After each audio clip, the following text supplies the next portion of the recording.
আজকে আলোচনা করব বিচার প্রবণতা বিষয়। শ্রী শ্রী ঠাকুর অনুকূল চন্দ্র বলেন, বিচার প্রবণতা হচ্ছে বিচার করে পথ চলা। তাই জন্যে বিধিকে জানা দরকার। কেন কি হলো, কেমন ভাবে কি হয়, এইসব জানা দরকার। কাউকে কখন কি কথা বললে তার ফল কি হতে পারে সে ব্যাপারে বেশ হিসাব করে চলবে।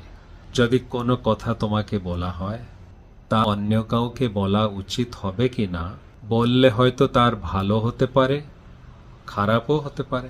তাই জন্যে বেশ বিচার করে দেখে বলবে। কার কোনো কথায় কি উত্তর দেব, কোন কাজ কিভাবে করব, এর বিশেষ বিচার হচ্ছে বিচার প্রবণতা। আমরা কি বিধিকে জানতে চেষ্টা করি? আমরা কি সব কাজ ভেবে চিন্তে বিচার করে করি?